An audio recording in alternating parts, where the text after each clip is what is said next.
Hey, Persis, look what I got. Want one? No thanks. I'm trying to watch my weight. Watch your weight? What are you worried about? You're not fat. Oh, no thanks. Oh, come on, just one. They're your favorite, chocolate-covered almonds. Oh, okay. I guess one won't hurt. Late?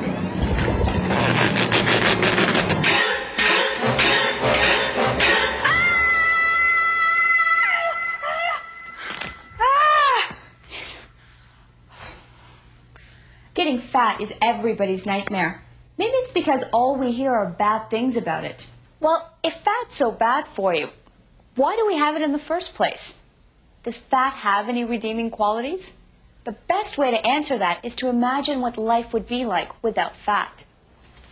Psst. Over here! What if I told you that if you had no body fat, you'd have to dress like this, even indoors? Why? Well, if I cut into my jacket and peel back the outer layer, you'd find a thin layer of insulation underneath. If you peel back your skin, you'd also find a thin layer of insulation, fat. It covers most of your body. It keeps you warm, just like the insulation in this jacket. Fat also makes a good shock absorber. You have fat shock absorbers on the bottoms of your feet. You have them on the palms of your hands.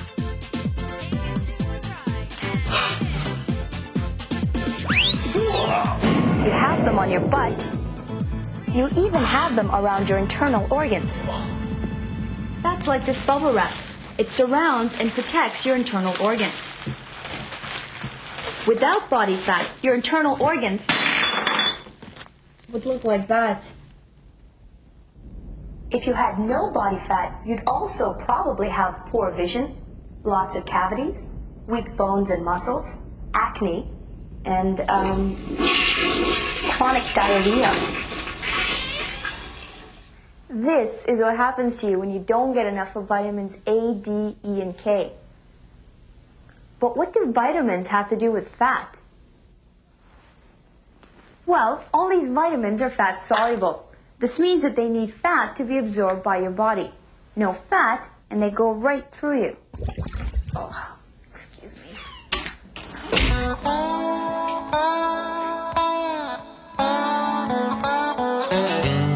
But fat provides something even more important than shock absorption, insulation, and healthy bowel movements. It provides your body with fuel.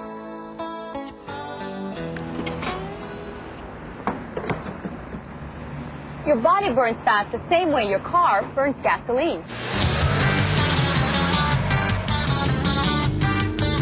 Gasoline is burned in your engine to create the energy needed to turn the wheels. Fat is burned inside the cells of your body to create the energy needed to move your muscles. Fat is stored in tiny cells that resemble one of these gas cans. But instead of storing gasoline, they store fat. They're called adipose cells. You have millions of these miniature gas tanks all over your body. You probably think the fatter you are, the more adipose cells you have, right? Wrong. The number of cells doesn't change. You just cram more fat into each cell, so they bulge. So, when you gain weight, why is it always in the same areas? Well, men tend to gain weight around their waist because they have more adipose cells there. Women, on the other hand, tend to have more adipose cells on their hips and buttocks. Fat may seem like a real nuisance, but consider yourself lucky. If you had no fat, you'd have to use only carbohydrates for fuel. Carbohydrates? Carbohydrates include all forms of sugar and starch. Your body breaks them down and stores them in your liver and muscles. The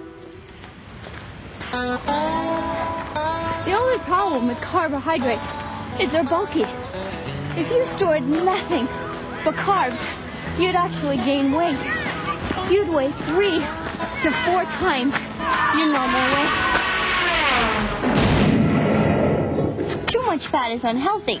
But as you can see, no fat at all is even worse. Hey, can somebody help me up?